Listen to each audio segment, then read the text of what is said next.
님이 다 그렇게 하고 계신 계시는 거예요. 거지. 그러면 선생님 네. 이걸 세척을 어떻게 해야 되는지도 궁금하거든요. 그냥 세제로 닦으면 될까요?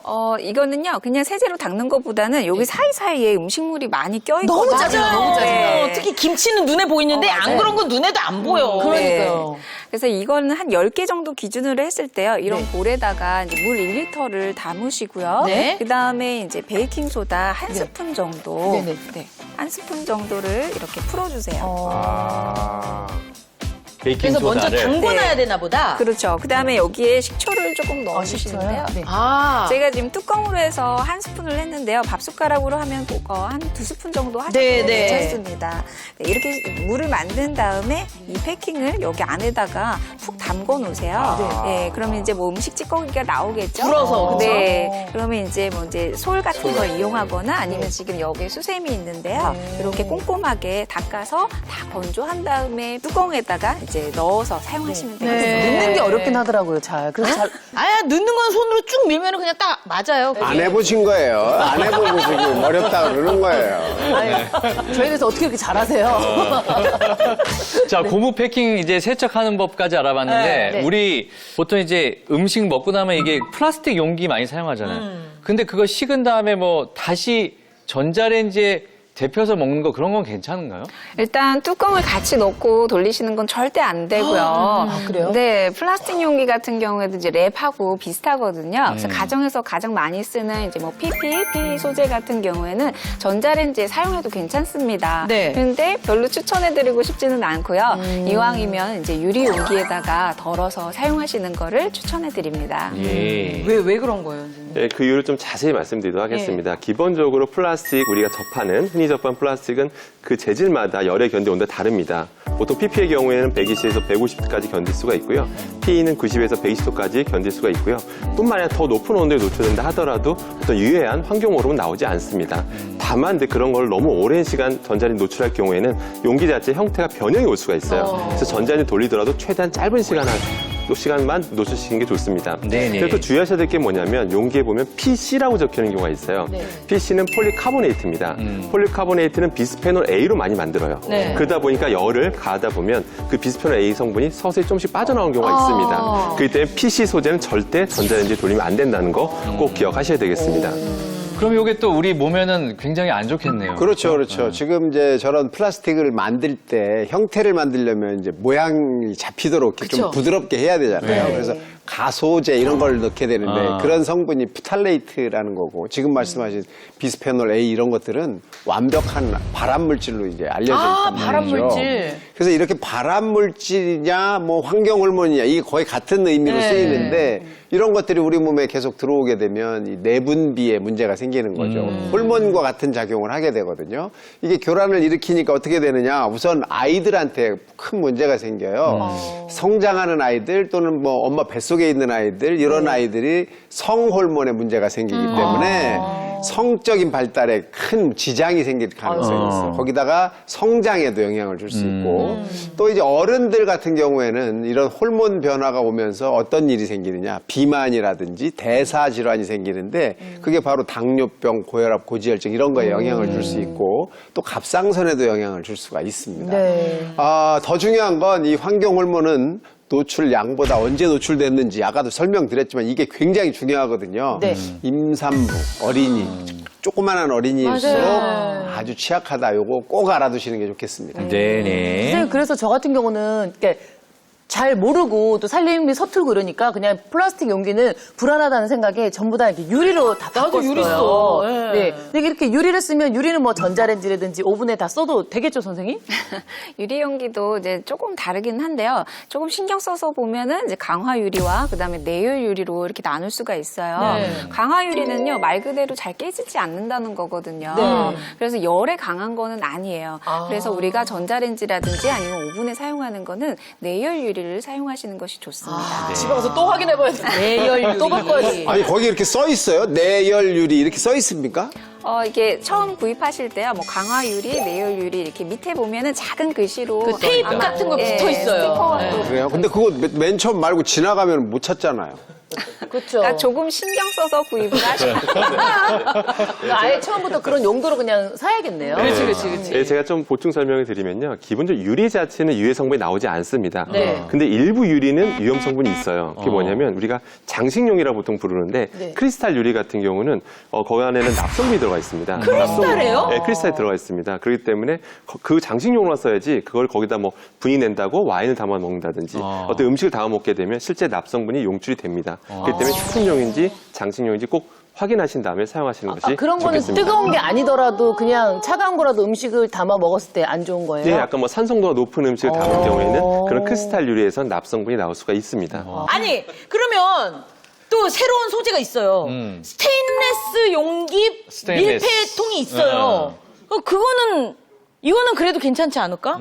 스테인리스. 네. 네, 스테인리스도 요즘에 많이 사용하시긴 하는데요. 사용할 때 주의점이 신맛이 나는 음식을 담는 거는 조금 주의를 하셔야 됩니다. 스테인리스도 신맛이 나는 거. 잠깐만요. 근데 그게 어. 스테인레스 통에다가 김치 꽉꽉 채워가지고 물김치. 다 그렇지. 담잖아요. 김치 냉장고에 탁탁 넣어놓으면 어. 깨끗해 보이고 그리고 느낌이 그 스테인레스 자체도 엄청 빨리 차지잖아요. 네. 그 차가운 거를 유지를 하니까 김치 보관에 굉장히 도움이 될 것 같거든요. 근데 그게 발효가 되는데 그게 그 안에서 그 이유가 뭐죠? 어떻게 되는 네. 거야 네. 그러면? 어디다 넣어야 되는 거예요? 제가 좀 먼저 설명드리면 예. 스테인레스 자체에 대해서 너무 걱정하실 필요는 없습니다. 사실은 스테인레스 자체가 뭐 김치에 닿았다고 해서 유해 물질이 나오고 그런 건 아닌데요. 근데 문제가 있습니다. 스테인레스라고 하는 용기 같은 건 관리를 잘못하게 되면 조금씩 부식이 일어날 수가 있어요. 그래서 미세한 빨간 점들 이런 게 본 적 있으셨을 거예요. 네. 그럼 이미 부식이 진행되고 있다는 뜻이거든요. 그러면 스테인레스가 뭐냐면 철에다가 니켈 또는 크로미움 같은 걸 섞은 거란 말이에요. 근데 그런 부식된 상태에서는 이런 산도가 높은 신맛 나는 음식들을 오래 노출하게 되면 서서히 니켈 같은 또는 크로미움 같은 성분이 용출이 됩니다. 그때 부식이 안 되게끔 그런 관리를 평소에 잘 하시는 게 좋고요. 부식이 좀 일어나는 것 같으면 미련 없이 버리시는 게 좋습니다. 아니 스테인레스라는 그 말 자체가 맞습니다. 스테인이 없는 건데 그러면 네. 그런 그 흠집도 안 나고 그런 거 아니에요? 부식도 네. 잘 안 되고. 네, 맞습니다. 그래서 다른 금속에 비해서 훨씬 더 부식이 덜 되는 게 맞습니다. 네. 하지만 영구적으로 부식이 안 된다고 생각하시는데 그거는 아니다. 그렇지 않습니다. 아마 프라이팬, 스테인리스 프라이팬 쓰신 분들은 다 아실 거예요. 중간에 부식이 일어나는, 오래 쓰다 보면 부식이 일어나는 걸 본 적 있을 텐데요. 그때는 무조건 음식이 닿거나 열이 닿으면 니켈, 크로미움 같은 게 나온다라고 보시면 됩니다. 저희 어머니 같은 경우는 그런 스테인레스를 쓰시다가 부식된 거 있으면 철수세미로 밀어가지고 긁어내면 돼. 긁어내고 쓰시거든요. 네, 이게 바람직하지 않습니다. 그게 많지. 이미 부식이 시작된 거는 그 뒤에도 계속 부식이 일어날 수 있기 때문에 일단 미련 없이 버리시는 게 제일 좋습니다. 바람직 안 한 정도가 아니라고는 아주 정말 위험한 거네요. 네. 그럼 이제는 똑똑하게 음식을 보관할 수 있는 보관법에 대해서 그렇죠. 좀 알아보겠습니다. 어떻게 하면 좋을까요? 네, 가장 먼저 알려드릴 거는요, 밀폐용기에다가 고기를 보관하는 방법인데요. 그래서 이제 뭐가 필요하냐면요, 우리가 식용유 집에 있으시잖아요. 네, 조금 묻혀가지고요, 고기 표면에다가 이렇게 코팅을 해준다고 생각하시면 돼요. 이렇게 해서 보관하시면요, 나중에 막 육즙이 그대로 살아있어요. 그래서 맛있게 드실 수가 있어요. 밀폐용기에도 그냥 넣으시면 안 되고요. 종이포일 조금 잘라가지고요, 이 고기와 고기 사이에다가 이제 끼우면 되는 네, 그렇죠. 네, 잘라주시면 제가 여기에다가 식용유를. 쉽겠다. 그렇죠. 나중에 이제 사용하실 때 이거 떼려면 그것도 일이거든요. 맞아요. 네. 어쩔 수 없이 다 먹잖아요. 아니 우리가 어쩔 수 없이. 우리가 고기를 구울 때도 초벌이라는 걸 하는데 보관할 때도 저렇게 기름으로 한번 초벌을 하네. 네, 지금 이렇게 식용유를 바른 고기를 넣어주시고 여기 사이를 또 이렇게 덮어주시고 그 다음에 여기 위에다가 네 이렇게 덮어주시고 종이포일 한 번 더 덮어주신 다음에 밀폐용기 뚜껑 덮어서 보관하면은 이제 맛있게 드실 수가 있어요. 진짜 그러네요. 네, 간단하게 보관이 되네요. 그렇죠. 아니 우리 그런 사극이라든지 이런 데 보면은 푸주간에서 이런 종이에다 이렇게 싸주지. 그죠, 고기를. 그러네. 그런 느낌이다, 이게. 우리 때는 그랬어요. 신문지에다가 이렇게 해서 신문지 광고 글자가 막 이만하게 붙어가지고. 그거 먹으면 안 되는데, 그거. 그러니까요. 아니 아니 선생님 그러면은 간 고기는 어떻게 해요? 다진 거. 간고기요. 네. 간고기도 이제 보관을 하실 때는 비닐백에 놓지 마시고요. 지금 네. 종이포일을 준비를 해주셨는데요. 너무 두껍게 깔지 마시고요. 얇게 그냥 이렇게 펴주세요. 김밥 말듯이. 그렇죠. 김밥 저기 밥 깔듯이. 네, 맞습니다. 많이 해보셨나 봐요. 아니 김밥이라고 그러길래 얘기를 했습니다. 제 거 주워 드신 거예요. 숟가락 얹은 거죠. 네. 네, 간고기에는 식용유 코팅은 안 하셔도 되고요. 이렇게 그냥 얇게 펴주셔서 한번 이렇게 덮어주세요. 네. 이렇게 한 다음에 그대로 올리시면 되는데요. 혹시 만약에 조금만 필요할 때도 있잖아요. 네. 그럴 때는 뭐 이런 좀 막대기 같은 걸로 이렇게 나눠주시면 소분용으로. 그렇죠. 네. 이렇게 하시면 사용하기가 편하실 거예요. 너무 괜찮다. 우리 집은 저렇게 고기를 냉장고에 넣을 일이 없어요. 다 먹어요. 그게 제일 좋죠. 그게 최고예요. 그게 제일 맛있죠 뭐. 맞습니다. 그리고 또 저 같은 경우는 이게 큰 채소들은 그나마 조금 알겠는데 이렇게 부추 같은 건 너무 부들부들해가지고 냉장고에 넣으면 금방 시들어버리더라고요. 맞아요. 지금 여기 부추가 있는데요. 네. 부추는 수분이 많이 이제 함유하고 있어서 금방 시들게 됩니다. 네. 그러니까 부추뿐만 아니라 뭐 대파라든지 양파 이런 거 넣으면 금방 무르잖아요. 네, 사실은 추워서 그래요. 그래서 이 키친타올을 이용해 주시면 좋은데요. 보온 효과가 있나 보다. 그렇죠. 이불을 덮어준다고 생각하시면 돼요. 그래서 여기 이제 밀폐용기에다가 키친타올을 사이즈에 맞게 이렇게 넣으신 다음에 저희 어머님은 또 물도 적시시던데. 예, 그 수분이 많은 채소 같은 경우는 물을 조금 뿌려 넣으면요 신선하게 오래 보관을 할 수가 있어요. 그럼 좀 더 커서 나중에 양이 더 많아지는 거 아니에요? 자랐어 안에서. 그래서 콩나물 같은 것도 그냥 보관하지 마시고 물을 살짝 여기다 넣어가지고 보관하시면 더 오래 보관하실 수가 있습니다. 이렇게 보관이 어느 정도 돼요? 제가 해보면요 한 달까지도 잘. 와. 그것도 엄청 싱싱하고 탱탱하게 되더라고요. 네네, 와, 한 달이면 어마어마한데? 네. 자 거기 지금 페트병도 나와 있거든요. 예. 제가 지금 페트병을 가지고 네. 우리가 이제 밀폐용기도 없고 그럴 때 채소를 네. 보관해야 되는데 어떡하지? 그럴 때 이 페트병 하나만 있으면 되는데요. 네. 이 끝부분은 조금 자르기가 힘들어서요. 칼로 이렇게 맨 처음에 그냥 좀 자국을 내주시고요. 네. 그다음에 칼집만. 네. 가위를 이용해서 잘라주시는 거예요. 처음에는 이렇게 모양이 울퉁불퉁해도 괜찮아요. 다 자르고 난 다음에 다듬어 주셔야지 안 그러면 손 다칠 수가 있거든요. 아니, 큰 페트병을 쓰는 게 아니라 그걸 쓰는 거예요? 주둥이쪽을 쓰신 거예요? 네. 놀래라. 자, 이렇게 좀 끝부분을 날카롭지 않게 다듬어 주시고요. 이거를 뭘 사용할 거면요. 너무 궁금하다. 뭐지? 네, 여기 비닐백 지금 제가 갖고 있는데요. 이 비닐백에다가 예를 들어서 뭐 이런 당근이라든지 뭐 자투리 채소가 남을 수도 있잖아요. 네, 여기 끝부분을 오므려 주시고요. 여기 페트병 입구 끼는구나, 부분에다가 이렇게. 대박 나 뭔지 알았어. 네. 저렇게 해서 뒤로 제껴. 네. 그래서 이 뚜껑을 상태로 닫는다.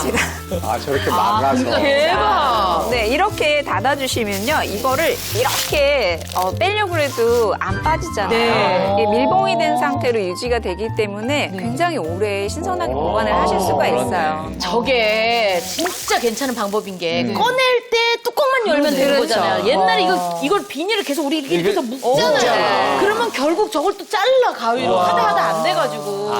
그리고 지금 이렇게 채소를 보관했는데요. 우리 집에서 뭐 이제 화장실 배수구 냄새 나잖아요. 여기다 물을 담아서 이렇게 위에 올려주시면요. 뭐 냄새 올라오는 거, 벌레 올라오는 거 차단하실 수도 있고 또 이제 집에 운동화 세척하실 때요. 네. 커다란 비닐에다가 세제 넣고 딱 잠그시면요. 세탁도 굉장히 편리하게 하실 수가 있어요. 선생님, 그리고 열받았을 때 얼음 넣어가지고 이렇게. 그걸 또 뚜껑 닫아가지고. 네네. 활용도가 너무 좋은데요? 네. 네. 신기하네. 야, 이거는 진짜 신박하다. 아니 오늘 지금 너무너무 뭐라 그럴까 유익하고 네. 유용한 정보들을 너무 많이 저도 알았고 네. 우리 시청자분들도 정말 많은 걸 배우셨을 것 같아. 그러니까요. 예. 아니 저도 지금 집에 가서 꼭 해보고 싶은 것들 몇 가지를 배웠고 네. 다시 한번 요즘 사실 얼마나 이게 물가가 올랐습니까? 요즘 진짜 너무너무 힘들거든요. 네. 너무 비싸고 네. 이럴 때 진짜 좋은 물건 잘 사가지고 끝까지 맛있게 잘 활용해서 건강하게 먹을 수 있는 방법은 내 손에 달려있다. 맞아. 이것만 해도 우리 네. 냉장고 깔끔하고 건강하게 보관할 수 있습니다. 네네. 자, 저희가 오늘 또 유용한 건강 정보를 준비해드렸는데요. 다음 시간도 기대해 주시기 바랍니다. 네. 함께해 주신 여러분 고맙습니다. 고맙습니다.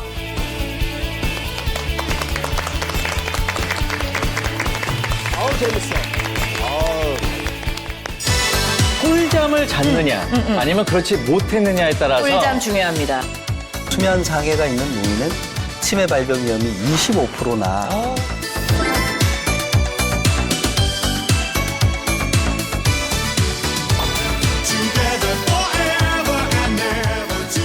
방송 맞죠? 네. 저 꿈꾸고 있는 것 같아요.